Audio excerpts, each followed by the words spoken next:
ขอให้ท่านทั้งหลายได้มีความสุขกายสุขใจตลอดกาลนาน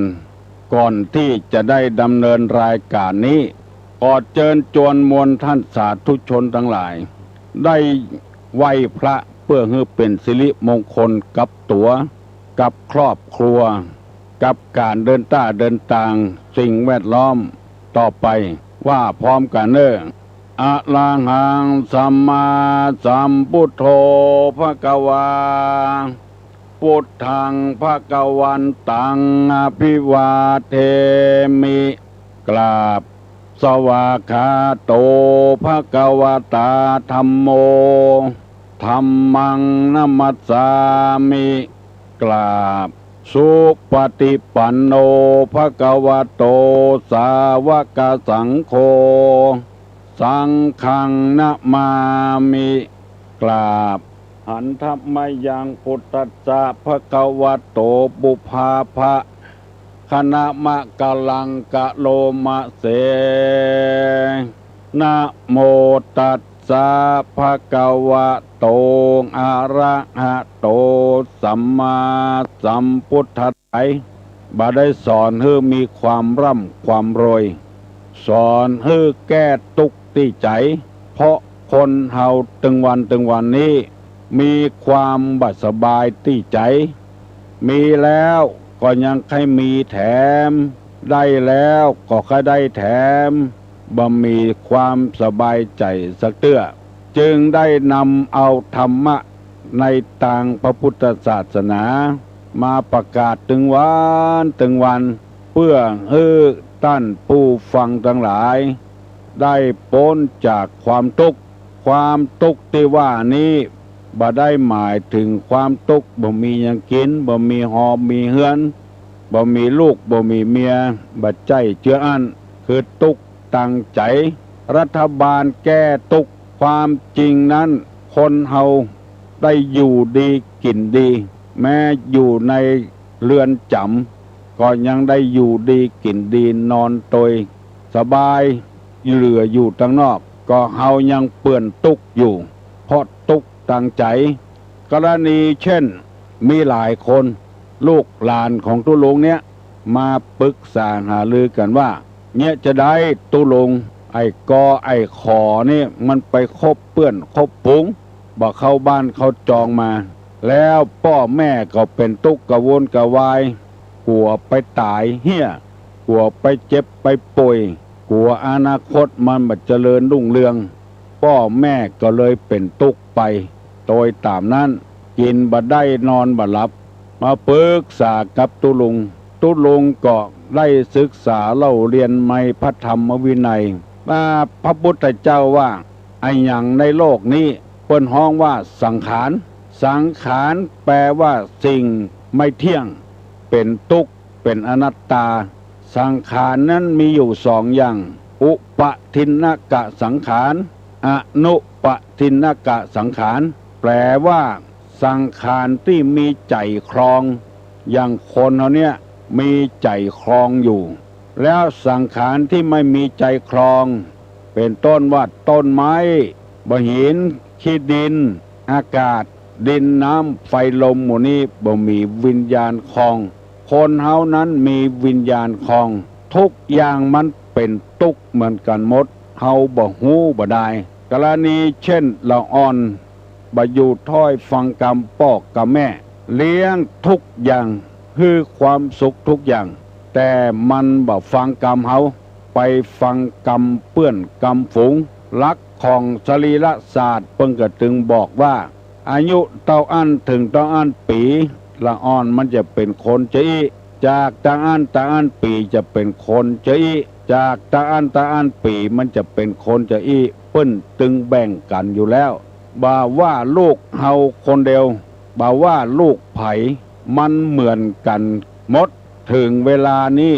มอกปอหายปอขาดนี่มันจะจังพ่อจังแม่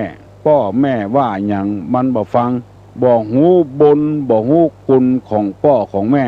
แล้วก็บ่ฟังกำพ่อกับแม่มันไปติดเปื้อนติดฝูงมอกอย่างอี้แล้วตึงหูตึงหันอยู่บอกว่าคนบอกว่าควาย กินหญ้าโดยกันเป็นหมู่พอถึงอายุป่านนี้มาแล้วธรรมชาติมันต้องการคบเพื่อนคบฝูงมันก็แตกจากเฮาไป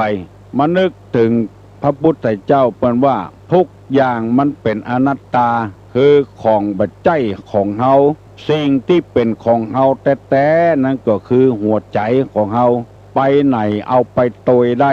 นอนก็นอนได้อยู่กับเฮาตลอด24ชั่วโมงเหลือกว่านั้นเป็นของบัจใจเฮาสักอย่างถ้ามันเป็นของเฮาเฮาบังคับมันได้หัวเข้าเฮาบ่ให้เจ็บมันถึงคราวแล้วที่มันจะไปอยู่กับเฮาแล้วมันเบื่อเฮาแล้วมันหน่ายเฮาแล้วมันก็เจ็บตาบ่เคยมันมืดมันมัวมันถึงเวลาแล้วที่มันจะจากเฮาไปแล้วเฮาบังคับมันบ่ได้มันเป็นอนัตตาบ่ใช่ของตัวของตนเมียเฮาผัวเฮามันถึงเวลาแล้วที่จะพากจากกันไปเจ็บพ้องป่วยพ้องเหมือนกับคนทั้งหลายต่างๆเนี่ยปากันยกมือไหว้สิ่งศักดิ์สิทธิ์ทั้งหลายขอให้ตุลุงอยู่กับบุกกับหลานเมินเน้อหมู่เนี้ยถ้าขาดไม่สักวันก็เดือดร้อนว่าตุลุงไปไหนเป็นหยังเพราะเฮาบอกหูจักคำว่าอนัตตาจะเฮือเป็นอย่างใจเฮาปัดตกปัดเสี่ยงเฮือตุลุงมีสุขภาพดีตลอดมันเป็นไปบ่ได้มันเป็นธรรมชาติหลวงพ่อชาเปิ้นเคยเทศไว้เมื่อ60-70 ปีแต่ก่อนว่าน้ำท่วมบ้านไฟไหม้บ้านฮือมันท่วมกับบ้านพอแล้วอย่ามาท่วมใจเฮาถ้าน้ำท่วมบ้านท่วมใจเฮาแถมกำเดียวเฮาจะเป็นบ้าเป็นบ้อเป็นโรคประสาทกึดนักไฟไหม้บ้านก็ฮือมันไหม้กับบ้านพอแล้วอย่าฮือไฟได้ไหม้ใจเฮาแถมเฮาจะทุกข์เฮาจะเดือดร้อนวิธีทำนั้นก็ฮือมันไหม้กับบ้านท่วมกับบ้านพอแล้วอย่าไปฮือมันบ้าไหม้หัวใจเฮาท่วมหัวใจเฮาโดยแถมเสียหนึ่งแล้วมาเสียอันที่สองแล้วเฮาก็จะใจอ่อนบ่ใคร่กึดบ่ใคร่สร้างอย่างแล้วมีความหวังเสาะทรัพย์สมบัติเพื่อฮือลูกฮือเต้าลูกเต้าเหมือนกับบ่ยินดีหนีพ่อหนีแม่ไปอยู่ที่อื่นบัดใจกับลูกเฮาคนเดียวเน้ออันนี้จะอู้พระอู้ผายไปเลยนอกจากลูกจากหลานของตุลุงที่มาปรึกษาแล้วคนอื่นอาจจะมีพ่องก็ขอให้ทำใจไว้เถอะพออายุเขาขึ้นมาเป็น24-25เขาจะนึกขึ้นคนเดียวเขาจะย่างคนเดียวคนเฮานี่มีความสำนึกเปิ้นบอกว่าพระพุทธเจ้าปรงสังขารคำว่าสังขารก็คือสิ่งที่บ่มั่นบ่เที่ยงเนี่ยคือร่างกายของเฮาเนี่ยเปิ้นปรงไว้เหียเปิ้นบ่เอาไปโตยแล้วเพราะว่าหัวเข่าก็ปวดท้องก็ปวดตั้งหัวก็เจ็บเก้าเมาหัวพระพุทธเจ้าเปิ้นปรงไว้เหียเปิ้นบ่เอาไปโตยแล้วหัวเข่ามันเจ็บก็ไปเสาะยุกโชยาเหียจะไปเจ็บใจตอยปวดใจตอยมันเดือดร้อนถึง2 อย่าง 3 อย่าง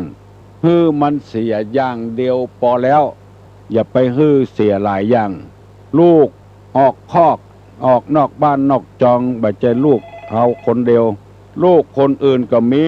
ปะเลอะปะเต๋อบ่ใจลูกเฮาคนเดียวเมื่อเป็นอย่างนี้แล้วก็ขอฮือพี่น้องทั้งหลายนึกเหียว่ามันเป็นของบ่ใจเฮาเมียก็ดีเฮาก็ดีลูกก็ดีสิ่งแวดล้อมก็ดีบางคนนั้นขนาดว่าซื้อรถเครื่องฮือกันแล้วกันเล่าเอาไปหาย2 เตื้อ 3 เตื้อมาปรึกษาหารือกับตุลุงเพราะว่ามันบ่ใจของเฮาถึงข่าวมันก่อนอายุมันนักเกินแล้ว เศร้าไปมันจะกลับตัวกลับใจขึ้นมาเฮาพยายามนั่งรอท่ามันฟังฟังตุกอกตุกใจกินบะลำนอนบะลับเตื้อโป้งมันไว้เหี้ยเตอะป้องออกไม่ออกมีละอ่อนอู้หูฟังโอ้บางคนยังตุกเหลือนี่ก่อนลูกแม่ยิงไปเฮียนหนังสือพ่อแม่ออกก้าหอเนื้อหอที่พักที่พาอาศัยลูกไม่ยิงนะไปคบกับปวดใจเอามานอนด้วยกันพ่อแม่บ่งไปขอเงินพ่อเงินแม่เอามาเลี้ยงปวดใจนอนกอดนอนฟันกันอยู่หั่นเฮียนหนึ่งเก่าเฮียนหนังสือเก่าแต่ยังคบปวดใจอยู่แม่หมูพ่อหมูถ้าหูกอดอย่างเงี้ยน้ำตานองหน้าอันนั้นเป็นลูกไม่ยิงมีรถเครื่องเหตุกันคือปวดใจขี่ไปส่งถึงเวลาโรงเรียนเลิกปวดใจขี่มาบ้านมาหอเมื่อคืนมาไปเซาะทำงานในบาร์ในครับหับจ้างเปิ้นได้กัดทิพย์กันอย่างเอามาเลี้ยงปวดใจอยู่ในหอละอ่อนอู้ฮึดตุลุงฟังว่ามีปะเลอะปะเตอตุลุงก็ตกอกตกใจเหมือนกันก็คิดไปคิดมาเฮาเลี้ยงลูกเลี้ยงได้กัดตัวนะใจเฮาเลี้ยงบ่ได้บ่มีไผเลี้ยงได้สักคนกึดเติงหาเมื่อเฮาเมาเมียเมื่อเฮาใครได้เปิ้นเฮาลืมพ่อลืมแม่หมดเอาจนได้กันแล้วมีลูกมีเต้าก็อย่างเดียวกันมันก็ลืมพ่อลืมแม่เช่นเดียวกันพอถึงเวลามามันจะย่างคนเดียวมันไปเป็นทหารพ่องไปอย่างพ่องถูกเปิ้นค่ำเปิ้นเขมันจะย่างคนเดียวมันถ้ามันมีเมียถ้ามันมีลูกมันก็จะนึกถึงบุญถึงกุลระยะนี้ขอเงื่อนท่านทั้งหลายได้ปลงใจไว้อย่าก่อนฟังตุกใจเตื้องมันเสียอย่างเดียวก็พอละใจเฮาจะไปเสียตัวหิหากาขายไปเรื่อยๆสังคมเปิ้นให้อภัยเปิ้นบ่ดูแคว้นถ้าสังคมปากเฟะปากเน่าตามบ้านนี่อาจจะเล่าพอลูกมันล้ออย่างอีเป็นต้นอย่างตุลุงโดนนั่นนะเมื่อเจ้ามาก่อเต้ทำเมื่อเจ้ามาก่อเต้ทำเนี่ยแล้วลูกหลานมันจะหาถูกกันแนบโทษใส่ว่าลูกหลานตุลุงบ่ถูกกันเฮาว่าเขาบ่ได้มันเป็นหลานอย่างเดียวแต่ว่าจิตใจนั่นเฮาเลี้ยงเขาบ่ได้เรื่องบ่ถูกกันเป็นเรื่องของเขาหมู่สังคมกำปากเละเฟะนี่มันถึงมีแต่เฮาจะไปสนใจขอฝากขอฟังพี่น้องทั้งหลายไว้วันนี้จะได้นำเอาปอนของนางพุทธดีมาเสนอให้พี่น้องคองหิ่งทั้งหลายได้ฟังเมื่อตะวานี้ได้ว่าไปอยู่2 ข้อ1ขอมีในตาดำเหมือนลูกหวางลูกฟาน2ขอมีขนเกี้ยวดำสนิทข้อที่3ขอมีชื่อว่าพุทธดีมาถึง3 ข้อคำว่าพุทธดีแปลว่าสัมผัสหรือถูกต้องอยู่ที่ไหนของถูกกับเปิ้นลงกับเปิ้นจะไปผิดไปเถียงไผจะไปต่อล้อต่อเถียงไผมีเมียก็ถูกกับเมียมีลูกก็ถูกกับลูกมีผัวก็ถูกกับผัวอันนี้เปิ้นฮ้องกันว่าพุทธดีเป็นข้อที่3ขนาดพุทธดีจะลงมาเกิดในเมืองคนยังขอปอนจากพระอินทร์มันจะสมใจบ่สมใจนั่นเป็นเรื่องแต่เรื่องเฮาเป็นปุถุชนคนธรรมดานั่นเฮาบ่ได้ขอปอนมาจากไผปล่อยมันเตอะ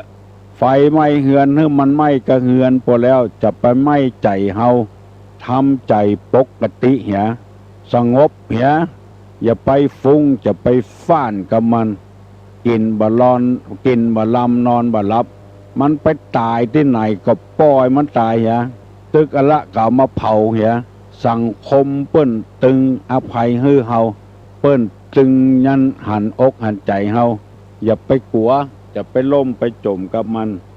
วันนี้จะนำเอาปอนข้อที่สี่ของนางพุทธดีมาเสนอให้ท่านทั้งหลายได้ฟังปอนข้อที่สี่นี้เปิ้นว่าขอให้ได้ลูกผู้ที่ประเสริฐเนี่ยพอออกไม่ออกมาถึงปอนข้อเนี้ยขอให้ได้ลูกผู้ประเสริฐลูกผู้ประเสริฐนี้คือลูกผู้ที่มีศีลมีธรรมนางจะได้สมใจก็จะบ่ได้สมใจก็ไผกูคนแม้แต่นางพุทธดีก็ต้องการคือลูกผู้มีใจประเสริฐคำว่าประเสริฐนี้บ่ใช่ว่ามีรูปร่างงามมีหน้าตาดีอย่างหมู่นี้บ่ใช่อย่างนั้นขอให้มีใจประเสริฐฮู้คุณพ่อฮู้คุณแม่คนใดที่มีลูกมีใจประเสริฐมันห้ำมันเฮียนอย่างที่เอาหันเกมทศกัณฐ์ละอ่อนอายุ5 ขวบทำหาเงินให้พ่อให้แม่เป็น4 ล้านได้บ้านแถมหลังหนึ่งมันหายากในโลกนี้มันบักให้มีถ้าบัดแต่บ่ว่านี่บ่ปะบ่ปบคนใดมีลูกอยู่ถ้อยฟังกรรมว่านอนสอนง่ายคนนั้นเป็นผู้ที่ได้รับปอนจากสวรรค์ลงมาส่วนมากนั้นมันจะบ่ได้เหมือนอกเหมือนใจเหมือนจะมีเหตุคนหนึ่งเพราะได้รับปอนมาโมนั้นมันเป็นธรรมดาคนทั่วไปเปิ้นก็เป็นเฮาก็เป็นมีหลายหนึ่งมาเดียวในเปิ้นตายไปเห็นแล้วพ่อเปิ้นนะแต่ลูกเปิ้นมีอยู่เปิ้นมานั่งอู้ตุลุงว่าเปิ้นห้องตุลุงว่าตุเอาบาเดียวเนี่ยบาตัวเนี้ยบากกอบากขอเนี่ยลุงจะกกห่างปล่อยแล้วเนอะลุงบ่สนใจมันแล้วปล่อยมันเต็มที่เต็มตางตุลุงก็ว่าลุงเหย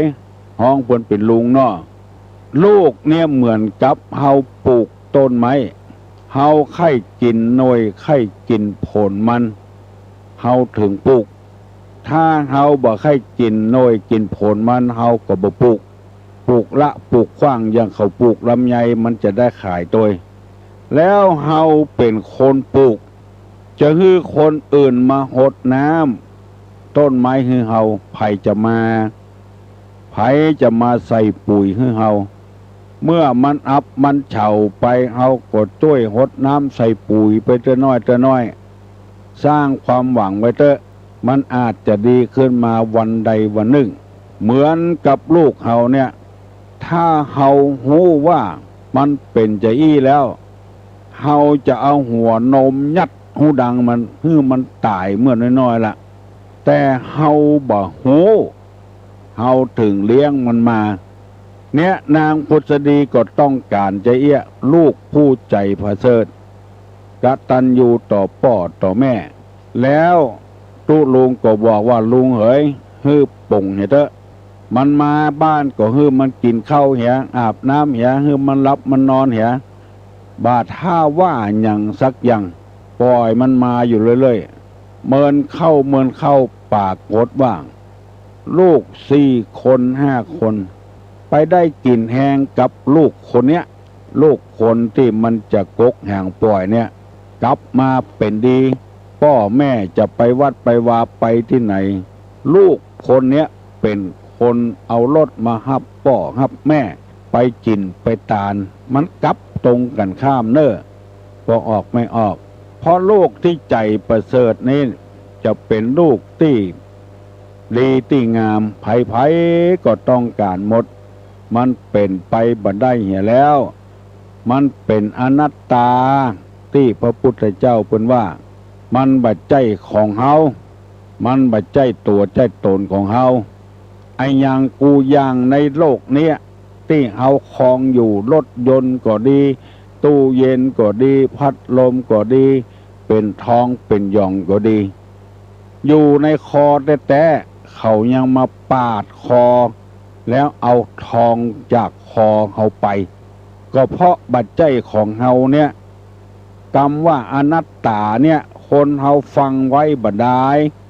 เฮาบ่ได้เอามากึดมาล่ำความจริงของโลกมันเป็นไปอย่างนี้ลงหนังสือพิมพ์ไปอ่านพ่อแม่อุ้ยอยู่บ้านคนเดียวมาปาดคอเปิ้นมาฆ่าเปิ้นที่เชียงรายพุ่นแม่ยิงแต่นะมาเนี้ยมาฆ่าแม่อุ้ยแล้วเอาเงินเอาคำของแม่อุ้ยไปอายุพอ80 ปีแล้วตายเพราะสายคอที่ห้อยคออยู่มันของเฮามันบัดใจของเฮามันเป็นของมันไปเหียในที่สุดหน้าที่มันจะเอาทองไปขายเอาไปเลี้ยงผัวมันผัวอย่างที่เขาว่าเนี่ยผัวแอบผัวแฝงเนี่ยหากินกับปจายเนี่ยหากินกับแม่ยิงเนี่ย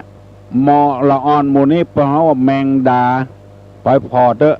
แมงดาตัวปูนี่นะมันไปเกาะหลังแมงดาตัวแม่อยู่ตลอดเวลาคนอย่างอี้เปิ้นฮอแมงดามันบ่มีเงินอย่างจะไปเลี้ยงผัวมันก็ไปฆ่าคนเฒ่าคนเฒ่าได้เงินขอคนเฒ่าไปแล้วหน้าที่มันจะได้เอาไปซื้อกินซื้อว่าตำรวจยับเหรอทองนั้นก็คืนให้ลูกให้หลานของไม่อุ้ยไปเหรอเนี่ยตัวมันก็ไปเข้าคอกเพราะมันเป็นอนัตตามาใจของเฮาสักอย่างมันเป็นเครื่องที่เฮาให้ความสะดวกกับเฮาบ่ได้เป็นครั้งเป็นคราวเป็นเตื้อบ่ได้ขอให้เข้าใจตามนี้คำว่าอนัตตาเนี่ยว่าเข้าเฮาบ่ให้มันเจ็บมันบังคับมันบ่ได้เชี่ยวบ่ให้มันเจ็บบ่ให้มันร้อนเฮาก็บังคับมันบ่ได้อันเนี้ยพระพุทธเจ้าเปิ้นจึงว่าอนัตตาเปิ้นก็เลยปรุงสังขารเหียบ่เอาแล้วบ่ทุกข์บ่ทรมานมันต่อไปมันจะตายเมื่อใดก็ปล่อยมันตายมันจะเจ็บก็ปล่อยมันเจ็บเฮาบ่ทุรนทุรายเฮาก็ฟังธรรมฟังแต่ฟังว่าเฮาบ่ได้เอามาใจไผๆก็ว่าฟังทุลุงตึงวันเน้อเฮาฟังบ่ได้เหมือนกับเฮาเก็บผักใส่ซาไว้บ่ได้เฮาบ่เอามากินเฮาบ่เอามาลวกบ่เอามานึ่งกับน้ำพริกมันก็บ่มีสาระบ่มีประโยชน์เน้อก็ออกไม่ออกอันเรื่องราวต่างๆนั้นให้เฮาปรงใจเหียพระพุทธเจ้าเปิ้นปรับปรุงพระชนมายุสังขารปล่อยมันเตอะมันใครไปก็ปล่อยมันไปเตอะเหลือก็ดวงจิตเฮาดวงเดียวตะอันเนี้ยเป็นของเฮาแต่เฮาจะฮื้อเหมือนพ่อเหมือนแม่ก็บ่ได้พ่อแม่จะฮื้อเหมือนเฮาก็บ่ได้นางพุทธดีต้องการลูกผู้ประเสริฐ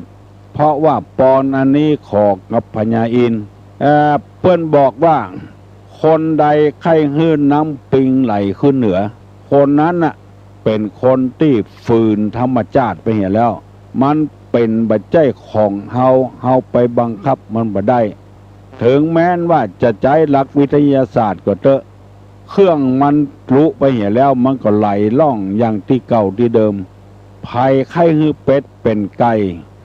ไข้ฮื้อไก่เป็นเป็ดมันเป็นไปบ่ได้มันไม่ใช่ธรรมชาติภัยธรรมชาติมันบาดเจื้อลองเอาไข่เป็ดฮื้อไก่ฟักเถอะพอสังเกตง่ายๆอันเนี้ยมันบังคับบ่ได้พอเกิดลูกมาปากแป๊บเป็นเป็ดหมดแม่มันเลี้ยงได้น้อยเดียวใหญ่ขึ้นมาเตอน้อยหันก็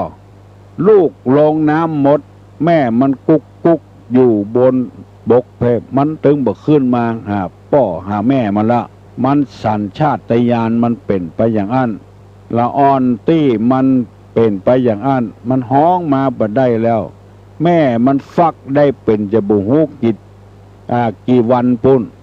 ออกมาหน้าที่จะอยู่โดยพ่อโดยแม่ลงน้ำมดละอ่อนตี้มันหายมันขาดก็เป็นไปอย่างนั้นนะ เฮาบังคับมันบ่ได้ห้องมันบ่ได้มันเป็นลูกเป็ดไปเหี่ยแล้วธรรมชาติของมันไปอย่างนั้นแล้วรอท่าเอาเนอะพุทธดีว่าลูกผู้ใจประเสริฐนี่ลูกอย่างใดลูกมีศีลมีธรรมห่มกินห่มตาลห่มคบบัณฑิตนักปราชญ์ผู้รู้ผู้ฉลาดทั้งหลายห่มห้ำห่มเฮียนพ่อแม่ส่งเงินไปบ่เสียเงินให้พ่อให้แม่บางคนยังไปรับจ้างล้างถ้วยล้างจานเซาะสตางค์จ้อยพ่อจ้อยแม่ทำซ้ำบ่ให้พ่อแม่ได้จ่ายนักอันเนี้ยเป็นลูกผู้ใจประเสริฐเมื่อเฮาได้ลูกผู้บดีเหียก่อนเฮาก็จังมันปล่อยมันเถอะจะไปบดีตัวลูกตัวเต้าวันหลังมาเขาถึงจะหู้คนเดียวมันเพราะคนมันบ่ใจเหมือนสิงสารสัตว์ถึงหู้คนเดียวมันอย่างเฮาแต่ก่อนเมื่ออายุ17 18 19นี่ก็อย่างเดียวกันบ่ใครเข้าบ้านเข้าจองไปคบเพื่อนคบฝูงไปเมาไม่ย่าไม่ยิงพ่องไม่ยิงก็ไปเมาปวดใจพ่องว่าจะได้ก็บ่ใครหู้เมินเข้ามันหู้ตัวคนเดียวมันเพราะฉะนั้นขอฮึบป่งฮึวางไว้นางพุทธดีก็ขอได้ลูกคือว่านอนสอนง่ายมันเป็นความปรารถนาของทุกคนมีอันใดก็ฮือเหมือนใจหมดแต่มันเหมือนใจบ่ได้มันเป็นอนัตตา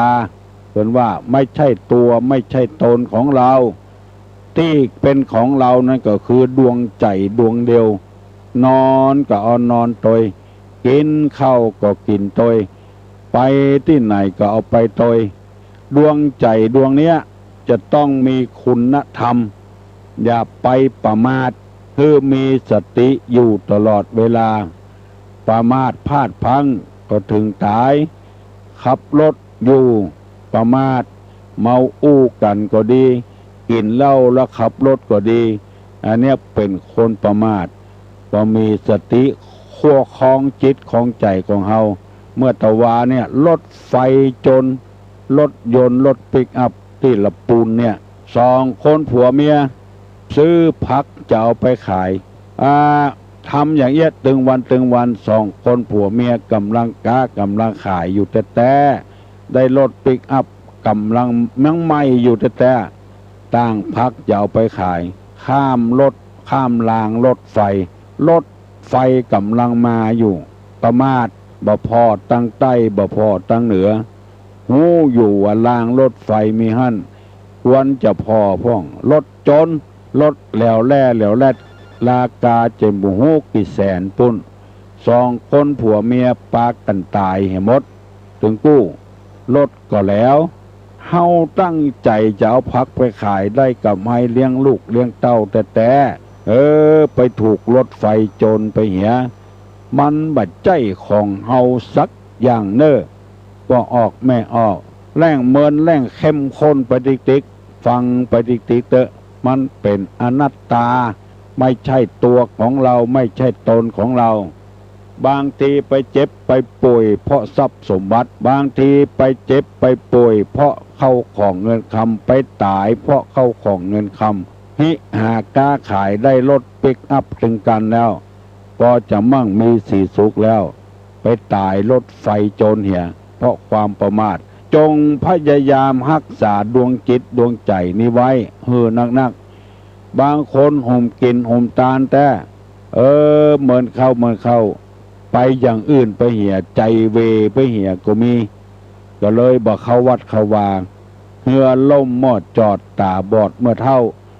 ฟังไปเตอะปอกออกแม่ออกฟังตุเจ้าฟังตุลุงฟังตุเจ้ากูโตนเปิ้นเตศเปิ้นจะว่าเจออีมดมันบ่แจ้ของเฮาวัดที่เฮาแปลงเฮาสร้างเหมาะแต่หมอว่าตายไปแล้วก็บ่ได้เอาไปโตยสักอย่างห่อเงินเดือนดาววัดวาอารามมันก็คนอื่นอยู่ต่อเหียคนอื่นก็บ่แจ้ของเขาก็อยู่อย่างนั้นนะเขาตายไปก็ยังมีอยู่เป็นคนอื่นต่อไปแถม มันมาแจ้ของไผ่สักคนพระพุทธเจ้าเปิ้นจึงมาเน้นเรื่องวัตถุทรัพย์สมบัติยิงกันฆ่ากันตั้งอิสราเอลกันอย่างกาฆ่ากันถึงวันเพราะว่าบ่ได้เอาธรรมะมาใส่ใจจะยึดเอาบ้านนี้เมืองนี้ชนะไปแล้วบ่เมินก็ตายเหมือนกันมีตุเจ้าสองตนเคยพิษหัวกันโอ้ตายไปหาตึงกู้บ่มีอย่างมาพิษกันแล้วเพราะคนเฮาประมาทเมาแก่งเมาแย่งกันเมาทำลายชีวิตชีวากันปอกออกแม่ออกอู้ไปมาเดี๋ยวนี้6 โมงเกิงป่ายแล้วเน้อลูกเน้อไผ่ยังบ่ลูกเหียเน้อวันนี้คนที่ฟังธรรมปัญหาพญายักษ์พระครูคำมูลวรธรรมโมจะเทศธรรมวันนี้เน้อทำปัญหาพญายักษ์เวลา8 โมงเกิงถึง10 โมงที่วิทยุปฏิบัติการชุมชนมูลนิธิบุญญาภรณ์ปัญหาพญายักษ์เน้อวันนี้นะ8 โมงเกิงถึง10 โมงพระครูมูลจะเทศที่จุดปฏิบัติการเนี่ยที่90.75วันนี้เน้อไผ่จะฟังทำปัญหาพญายักษ์ก็ตั้งใจฟัง8 โมงเกิงถึง10 โมงวาตวานี่แต่คืนนี้ตุลุงไปเทศที่วัด7 ดินเป็นที่น่าสรรเสริญยกยอคนที่มาฟังธรรมที่วัด7 ดินมีคนแวดต่ำนั้นบ่กี่คน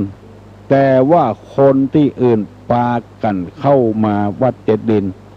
ส่วนมากจะเป็นพ่อออกแม่ออกที่ฟังตุลุงเมื่อเจ้าตึงวันปากันมาบ่ใจใกล้ไผ่เอาละปุ้นปาลูกปาหลานปาลูกปาเมียมาเต็มวิหารข่าวเพื่อเป็นที่น่าอนุโมทนาสาธุเทศไปเหมือนกับบ่มีคู่บ่มีคนดักบิ้นยินวอยวัด7 เลนนี่กำลังพัฒนาเน้อโดยพระเดชพระคุณท่านเจ้าคุณพระเทพวรสิทธาจารย์วัดพระธาตุดอยสุเทพมาเป็นประธานเปิ้นจึงขอเชิญชวนมวลญาติโยมทั้งหลายช่วยกันทนุบำรุงพระพุทธรูปหน้าตักกว้างสูงใหญ่แต่ว่าหำแดดหำฝนมาได้กี่10 ปีบ่ฮู้เจ้าคุณเปิ้นไปหันเขาใส่กับอินดูพระพุทธรูปมาบูรณะปฏิสังขรณ์สร้างวิหารบัดเดียวยังมาแล้วเตื้อมีตู้เจ้าพระสงฆ์อยู่วัด7 ลิ้นนั้นเป็นเกือบ40 รูปขยันขันแข็งแจ้งมา5 โมงก็ปากันทำวัดสวดมนต์ตึงวันจะเจ็บจะป่วยอยู่ก็ทำมีหลายคนว่าบัดเดียวเนี่ยม่วนใจลุกมาเจ้าได้ยินตู้เจ้าสวดโดยเปิ้นตามธูปตามเทียมโดยเปิ้นจาก5 โมงมาถึง6 โมงฟังตุลุงแถมเพราะช่วงนี้เฮาบ่ได้เงียบการหยังเป็นช่วงฟังธรรมและก็สวดมนต์สวดพรโดยเปิดโอกาสให้พ่อออกแม่ออกได้เจริญพุทธมนต์เหมือนอกเหมือนใจกูอย่างเป็นโชคของเราเป็นหน้าบุญของเราแล้วท่านมหาได้ปกครองลูกเสด็จลูกหาฮัลโหลลุงกะเจ้าผมจะออกเลยใครก็น้องออฟน้องแอดกะน้องออฟอยู่บ้านไหนบ้านหันแก้วค่ะหันแก้วงัวลายกะครับอำเภอหางดงแม่นก็ครับน้องแอดนี่หยังหัวใจน้องเอฟครับน้องออฟกะครับน้องออฟเนี่ยหยังกับตู้อุ้ยโทรมาถามกะถามว่าตู้อุ้ยอยู่บ้านหยังครับอยู่บ้านศาลาตำบลดอนแก้วอำเภอแม่ริมจังหวัดเชียงใหม่ลูกเวียงมาหาบ้านตุลุงใน10 กิโลดานะอยู่แม่ถนนนี่ อ่าน น้องออบนี่เก่งใจเหรอ ถ้าอ่านฟังทำแม่ตุลุงกูว่า โอ้ดีเนอะลูกเนอะอย่าไปให้ไปขาดเนอะ ครับ อย่าไปฮื้อป่อฮื้อแม่ได้ตุกอกตุกใจ ยินดีแต่น้องออบเกี่ยวเข้าล่ะ ไม่ได้กินแต่ค่ะ วันนี้โรงเรียนเข้าอยู่เนอะ ครับ นี่ได้ปเรียนอยู่ครับ อยู่ชั้นอย่างล่ะ ชั้นป .4 ครับ โอ้เรียนเก่งๆนะลูกเนอะ ครับ อย่าไปให้ไปขาดเนอะโอ้พ่อแม่ดีแต่ได้ลูกเป็นคนดีจังอี้ได้ฮับปอนอย่างนางพุทธดีนี่เพิ่นส่งน้องออบมาเกิดกับพ่อกับแม่เนาะ ขอบคุณครั ค บ รับขอบคุ เดี๋ยว ณ นะครับน้อง ครับกินข้าวแล้วไปโรงเรียนเนอะลูกเนอะดีอกดีใจ แฟนของตัวลุงนี่ตั้งแต่ละอ่อนจนถึงคนเฒ่าคนแก่ฮัลโหล ครับไว้จะถามปัญหาครับ ครับ กตัญญูคืออะหยังกตเวทีคืออะหยัง ครับอ้าวไผ่ตอบได้ตอบมาเนอะกตัญญูคืออะไรกตเวทีคืออะไร ถ้าจะถามพิษนี่ มันอันเดียวกันนั่นละกตัญญูกับกตเวทีนี่นะเอาตุลุงจะถามจ้อยกันเนอะดิเปิ้นโทรมา บุพการีคืออะไรกตัญญูกตเวทีคืออะไรไผ่ตอบได้ตอบมาเนอะลูกเนอะบอกว่าตุเจ้าพระนายปวดใจแม่ยิงตอบได้หมดเนอะฮัลโหล ฮัลโหล เอ้า ถ้าเพื่อนมาคืนอันตุลุงจะได้ออกอากาศของเจ้า มันได้ออกเปิ้นเอาไปถ่ายทอดกลุ่มหนุ่มสาว อ๋อ ที่วัดประแพง วันที่18จะได้ออกสัก ตุลุงติดต่อไปแล้วเปิ้นว่าโอ้เสียอกเสียใจเนอะตุลุง เจ้า หมายจะเอาหืบ ก็บอกออกอากาศเหรอ ฮะ แต่คืนนี้ค่ะเจ้าเปิดฟังก็บ่มีเอ้ย บ่มี เจ้า มันมีเปิ้นออกอากาศที่วัดประแพง อ๋อก รมหนุ่มสาวจังหวัดเชียงใหม่รถด่วนขบวนพิเศษ เปิ้นไปจอดที่วัดประแพงแต่คืนนี้นะ เจ้าร ายการของทุลุงเลยมันได้ออกนะ ก็ถึงวันที่18จะได้ออกอันจาก8 โมงถึง เออ โมงนะกะ เออ มันจะเป็นวันนี้กาเมื่อคืนน่ะ เจ้า ทุลุงจะออก8 โมงถึง9 โมงนะ เจ้า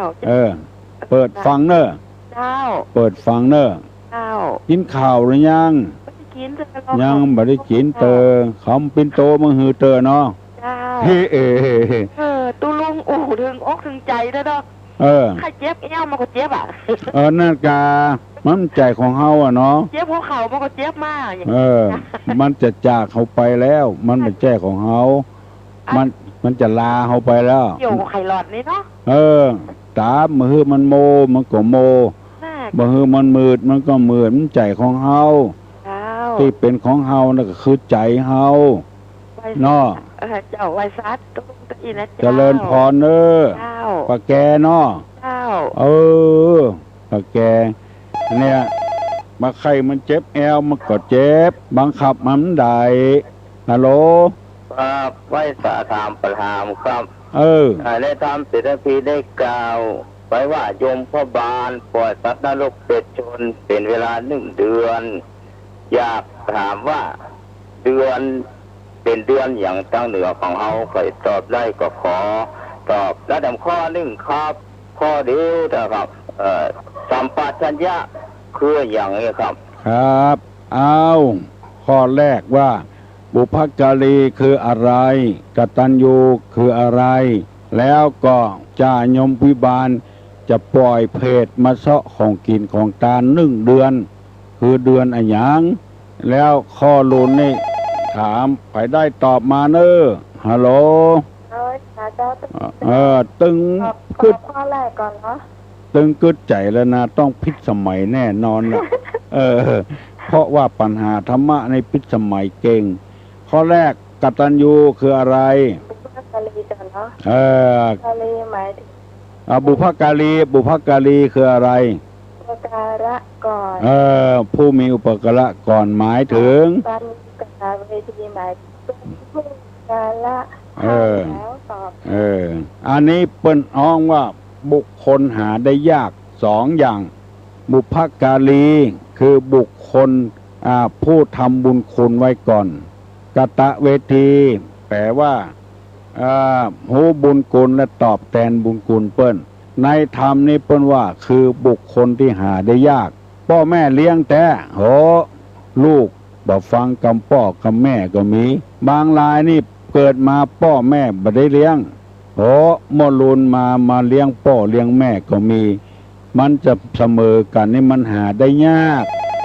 เปิ้นว่าจะอีเนอเฮาจำไว้หาได้บ่ง่ายๆฮัลโหลได้ยินแล้วเนอะ ไว้สาครับ ผมเคยถามว่าพี่เปิ้ลนั้นตานกองนะมันเป็นบาปนะครับ มันคืดเลยครับ กองจะได้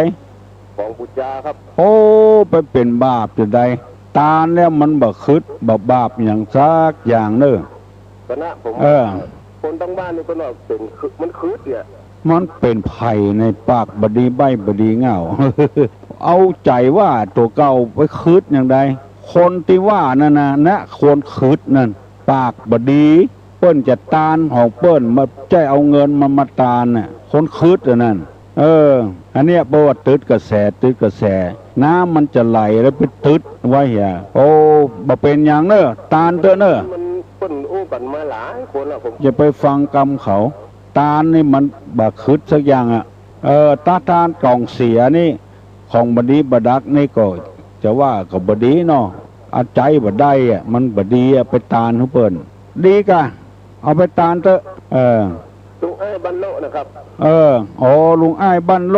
ที่ไหนอ่ะแม่นาวางมั้งอ่ะเมืองน่ะครับบ้านโลเมืองหน้าเพกะไก่แต่เกียงดาวน่ะครับผมฟังทุกวันฟังไปเถอะเนอะลุงไอ้เนอะสอนลูกสอนหลานตัวยินดีเนอะ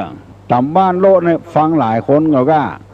เขาเดี๋ยวค่อยกูบ้านนะครับโลประหารนะอย่าโลประหารเกือบค่อยกูบ้านยินดีเนอะบุญรักษากูคนเนอะเจริญพรตังตากข้ามตังดอนปินตังแม่เหียเนี่ยเปิดเสียงตำสายเนอะคือคนฟังข้อที่2เดือนไอหยังที่เปิ้นปล่อยเพศเฮอมาซอกเข้าซอกหากินตีญาติเปิ้นตานเฮอเดือนไอหยังเดือน12ตั้งแต่ออกค่ำไปเนาะไปแผ่วเดือน12ดับปุ่นเนาะตึงวันแถมข้องลืมไปละเจ้าก็ประจานได้ฟังเหมือนกันนะเจ้าวิทยุใหม่นี้ชัดเจนเนาะชัดเจนเสียงตุ้งแจ๋วมากเลยแจ๋วเลยยังมาอัดเทปไว้อัดเทปก็ได้อย่างอัดเทปได้หมดเลยยังมาอัดไว้ เอาไว้ฟังได้ซีดีมาหลายแผ่นกันได้ซีดีมาหลายแผ่นขอบคุณคุณอุตาคุณหน้ากะกตัญญูกตเวทีเนาะขอบคุณหลายคนที่เปิ้นอุปการะน้องพิสมัยขอบคุณเจ้าขอบคุณหลายๆเนอะเจริญพรก็ไปสาถามปัญหาครับดีคืออย่างแปลว่าอย่างก็ดีถ้าถามหลวงพ่อครับพุทธดีนี่แปลว่าอย่างผู้ฟังได้ตอบครับแล้วก็ทำเตวสูตรทั้ง5นิยมเอาไปเทศในงานในหยังก็ตั้งครับถามว่านางพุทธดีแปลว่าอันหยังนางพุทธดีลงมาเกิดในเมืองคนนะใครมีชื่อพุทธดีเหมือนอยู่บนสวรรค์ชื่อเก่าชื่อเดิมแปลว่าอันหยังทำเตวตูดตั้ง5เปิ้นชอบเอาไปเทศเวลาไหนใครตอบได้ก็ตอบมาเนอะฮัลโหลไปสาตุลงครับเจริญพรครับวันนี้ตุลงครับผมสงสัยยงตุลงครับคำว่ารถด่วนสายพิเศษนั้นหมายถึงอันอย่างนะคือเปิ้นตุเจ้าเปิ้นไปเทศกลางภาษามันด่วนเฉพาะกลางภาษามันเป็นชื่อนะมันเป็นชื่อคือมันตื่นเต้นแถมหน่อยต้นเลี้ยวมาต้องรับพูดมาได้หรอบัดได้เฮ้ยเฉพาะในจังใหม่เนอะ มันเป็นกลุ่มหนุ่มสาวจังหวัดเชียงใหม่ อ๋อครับ ตั้งมาเมินละได้เป็น30-40 ปีละ อ๋อ เจ้าคุณวัดสันประคอย ครับ เปิ้นเป็นคนตั้งขึ้น อ๋อเจ้าคนสีได้เหรอ ก็สีธรรมนิเทศนะครับ ผม สมัยนั้นในเชียงใหม่มันมีแก๊งนักเปิ้นจะเนี่ยจะได้จะฮื้อลองอ่อนบ่ฮื้อเป็นแก๊งเป็นโกไล่ฆ่าไล่ฟันกันแต่ก่อนนะเปิ้นก็เลยมาปรึกษาหารือกับเทศมนตรีพ้องไผ่พ้อง อ๋อ ก็เลยตั้งเป็นกลุ่มหนุ่มสาวขึ้นมา ครับ ห้องชื่อว่ารถด่วนขบวนพิเศษ มันชื่อนักมัน ก็เลี้ยวมันต้องหลับปูนกันได้ไง เจ้าเลี้ยวไปบ่ได้ ก็ทักฮะ วันนี้ตุลุงเต๋อโอ้ยผมใครตุลุงเต๋อคือนักเรียนฟังเลยเนอะ เออ เรียนมัธยมนะ เออ วันนี้กำเตะตุลุงโอ้มีคติกัน ไผ่ก็ว่า เนอะ ฮะ วันนี้นี่ดีแท้ๆสำหรับ น้อ ครับ วันหน้าก็มีอย่าอย่าไปหาตุลุงนะ ไปนอกตีนอกตางในตัวลุงบอกให้ไปเนอะ โอ้ย เพราะว่าสุขภาพมันบ่ดี ตุลุง เอ้ย แล้วปูนมาเมตตาอยู่ก้า โอ้มันสุขภาพบ่ดีนะไปกวงไปไก่นะครับ จะอยู่วัดนะนี่เทศคำวัดเนี่ย ปริญญาค่าเนี่ยฟ้าตุลุง ไปกวงไปไก่นี่บ่ให้ไปแล้วบ่ให้ทรมานสังขารร่างกาย ครับ บางคนก็ว่าขอตุลงรักษาสุขภาพเนอะให้ไปตึกยามหนุ่มไปกะ ไปกุฏิกุฏางอ่ะ ครับอันจะได้ตุลุงรักษาสุขภาพดีนะครับ ครับ ครับจะฟังตุลุงกุเจ้าเลย อยู่ละปุนบนแหละ ครับผม บ้านอย่างหา อยู่บ้านทาครับ โง่บันทาปุนก่อน ครับ ยินดีเนอะ ครับบ้านสาครับ เจริญพร เอ้าปัญหาที่เปิ้นถามตะกี้ไผ่ตอบได้ตอบมาเนอะฮัลโหล นมัสการเจ้า เฮ้ฟังตุลุงทุกวันเจ้า แล่ เอาหน่อยจะลินกับเจ้า ฮะ ตะคืนไปว่า แม่นละไปเจ็ดลิน ผลหน้า โอ้แม่ข่าวป้อข่าวเลือกข่าวเพื่อข่าวเพื่อ ปลาปลาแพงก็เยอะเจ้า น่ะแต่คืนนี้นะ ขนาดเจ้า โอ้ จะไปตะคืน แหละทีแรกตู้ลุงว่าจะไปประแพงนะไปเอี่ยวตะเปิ้นท่านมหาวิษณุนิมนต์ตู้ลุงเหี่ยก่อนก็เลยบัดได้ไป มีมนตั้งแต่วันที่12แล้วเนาะฝนตกเนี่ยเนาะในประจำ หมายจะไปประแพงตัวเปิ้นนี่นะมันว่างเนาะกูสินบัดได้ไปโรงพยาบาลปิกมามันอ่อน ถ้าจะไปกัวไปสาบหันสาบนี่จะบ่ได้มีโอกาสเทศมาเจ้าถ้าเหมาะแห่วันนั้นก็วันเดียวบ่ได้ก็เข้าโทรศัพท์มาหาบุญเลย นั่นจะลุงไปไหนเจ้า น่ากะมันสุขภาพน่ะกะเมาหัวเมาเก้าบ่ม่วนคนว่าเป็นไหนไงเจ้าโอ้อิดฟังผมเคยฟังกับฟังคนเขาเล่นหนังสือสมบูรณ์กับเสาะหาทุกคนหายใจตึกลิ้นปีแต่วันนั้นนะใครมาออกอากาศมาถึงวันได้ก็พร้อมดีมีตั้นอาจารย์ลูกศิษย์เนี่ยเป็นแตนได้แตนไปเหี่ยก่อนวันนั้นวัดเจยอดไปมีรถด่วนมาจอดวันที่9เมื่อมานั่นนะตูลุงไปหงยาปิกมาใหม่จะไปก็วัดเจยอดเขาว่าหลายเนาะคนหน้าคนหลายจอดรถมันสะดวกสบายนะจ๊ะที่จอดรถก็ดีเนาะลุงน้าตาสุขภาพเลยเจ้าฟังตุลุงวันให้กำลังฟังตัวกึดใจตัวพิจารณาตัวเนอะพอดีเอาแม่มาจากลำปางฟังถึงว่าแหละเจ้าก็เลยเอาเทศของตุลุงมาไปเอาที่ว่าสายหินมาหลายขนาดมาด็อกเตอร์หาสบายก็เดี๋ยวเอามาเปิดทุกเปิ้นเอามาเปิดแม่ฟังแหละจ้ะสถานนี่นะตึ้มเลื่อนเสือฟังธรรมะวันค่ำเนาะมันหุ่มไผ่หุ่มมันหุ่มเบาเปิ้นหูศีลหูธรรมมาแล้วทุเจ้าบัดเดียวเปิ้นเก่งเปิ้นจบปริญญาเปิ้นเป็นมหาปรริญญาเปิ้นเปิดของที่มันบ่ฮื้อไผหันได้หันมาแจ่มแจ้งเลยบัดเดียวเฮาไปถามว่าป้อผู้ใดเจ้าชื่อจะใดเฮาค คนใดก็ตอบได้หมดแม่ของเปิ้นชื่อจะใดคนใดก็ตอบได้หมดเก่งมาเดียวเมื่อตะวานี่ที่วัดธรรมสัญจรก็อย่างนั้นนะไผก็ตอบได้เก่งมากมาเดียวอะโหลครับวิชาธรรมปัญหา2 ข้อครับโอ้ศีล 5สำหรับไผศีล 8นี่สำหรับไผครับครับยินดีครับครับเอาไผตอบได้ตอบมาเนอะปัญหาเข้ามาลุบอ่ะมาเดียวนี่มัน7 โมงแล้วเนอะมัน7 โมงแล้วเนอะขอแถมสักปัญหาพอละอะโหลตอบข้อที่ว่าชื่อว่าพุทธดีนี่แปลว่าอย่างไรน่าก็แปลว่าอย่างสัมผัสที่ถูกต้องสัมผัสหรือถูกต้องเนาะโยมบรรเย็นเนาะแปลว่าสัมผัสหรือถูกต้องเปิ้นตอบมาแล้วเนอะเจ้าของปัญหายินดีเนอะโอ้เปิ้นตอบมาแล้วเนี่ยเปิดของหงายของคว่ำเมื่อมันหงายตอบได้แล้วบานเย็นตอบว่าพุทธดีแปลว่าสัมผัสหรือถูกต้องอยู่ที่ไหนฮึดถูกกระเปิ้นอยู่บ้านใดเอาไฟบ้านนั่นเข้าเมืองตาเลียวฮึเลียวตาถามบะคัดบะแย้งไผบะพิษบะร้องคองเถียงไผอะโหลลุงเจ้า7 โมงละเจ้าปันปอนเนอไปยังการเอาปอนเนอสัพพโลคาวินิมุตโตสัพพสันตาปวัตติโตสัพพเวลามติกันโตนิพุตโตจตุวังภวะสัพพิติโยวิวัจจันตุสัพพโรโควินัสสตุมาเตภวะตวนตะราโยสุขีติคายุโกภวะอภิวาตานะสีลิสนิจังวุธาปัจจายโนจัตตาโลธรรมาวัฏันติอายุวันโน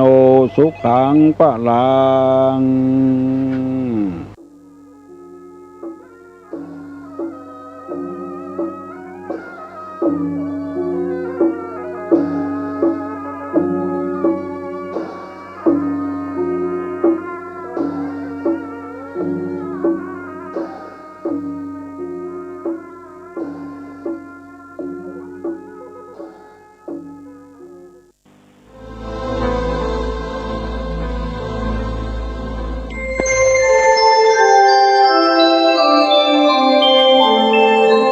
ขณะนี้ท่านกำลังฟังสถานีวิทยุกระจายเสียงพระพุทธศาสนา FM 104.5 เมกะเฮิรตซ์